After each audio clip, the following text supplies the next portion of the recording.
খুবেই আনন্দিত আৰু সকলোকে মই বোকাজান সমষ্টিবাসী হৈ ইয়াক আদৰণি জনাইছোঁ আৰু আয়োজক কমিটিক মই ধন্যবাদ জ্ঞাপন কৰিছোঁ।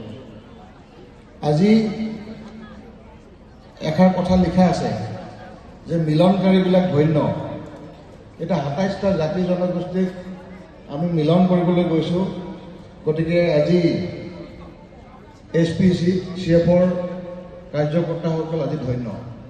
তেখেতসকলে চেষ্টা কৰিছে যে সকলোকে লগত লৈ মিলিজুলি আগবাঢ়িবলৈ। কাৰ্বি আংলংখন আগবাঢ়িব যদি আমি সকলো ইয়াত থকা স্থানীয় লোকসকল, যিসকল বেলেগ বেলেগ জাতি ধৰ্মৰ লোক আছে, যিটো indigenous people of Karbi Anglong, একেলগে মিলিজুলি কাম কৰোঁ, তেতিয়াহ'লে কাৰ্বি আংলংটো আগবাঢ়িব। আজি ভাল লাগিছে নিজৰ নিজৰ ধৰ্মৰ নিজৰ নিজৰ জাতি। মই এইটো মোৰ ফালৰ পৰা এটা কাৰ্বি আংলঙৰ এটা নতুন কাৰ্বি আংলঙৰ নিৰ্মাণ কৰা এটা যিটো কাৰ্যসূচী আমি লৈ আছে, সেইটো ভাল খবৰ। এইটো পূৰণ হ'ব, কাৰণ প্ৰত্যেক জাতি জনগোষ্ঠীত ইয়াত আছে। সকলো জাতি জনগোষ্ঠীত লগত লৈহে SPCF গঠন কৰা হৈছে। নিজৰ কলা সাংস্কৃতিক জীয়াই ৰখাৰ স্বাৰ্থত, নিজৰ কালচাৰটো বিশ্ব দৰবাৰলৈ লৈ যোৱাৰ স্বাৰ্থত তেওঁলোকে সেই SPCF-টো গঠন কৰাইছে। আগতে আপোনালোকে জানে সকলো জাতি জনগোষ্ঠীত ইয়াত সদায় সংঘাত হৈ থাকে। গতিকে যেতিয়া সংঘাত নোহোৱাকৈ যিকোনো সমস্যা আলাপ আলোচনাৰ মাজতে সমস্যাবিলাক সমাধান কৰিব পাৰিম।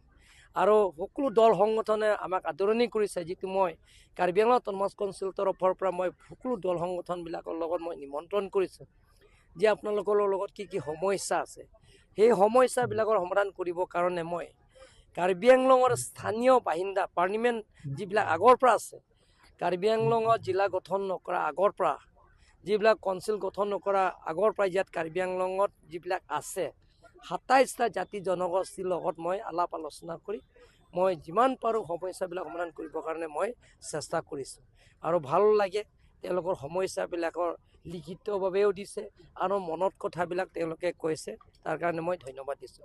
আজি কৰিছোঁ আৰু ভাল লাগিছে যে এনেধৰণে এটা কাৰ্বি আংলঙৰ শান্তি লাগে, পাৰ্লিমেণ্ট পিচ লাগে।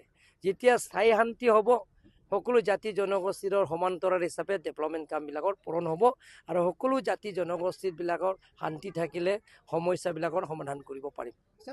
এতিয়া অলপ আগতে আমি এইটো DC লগত SP লগত মই এইটো বন্ধ কৰিব দিছোঁ। যিবিলাকৰ সেইবিলাক কাম কৰিছে মই অলৰেডি ইনষ্ট্ৰাকশ্যন দিয়া হৈ গ'ল।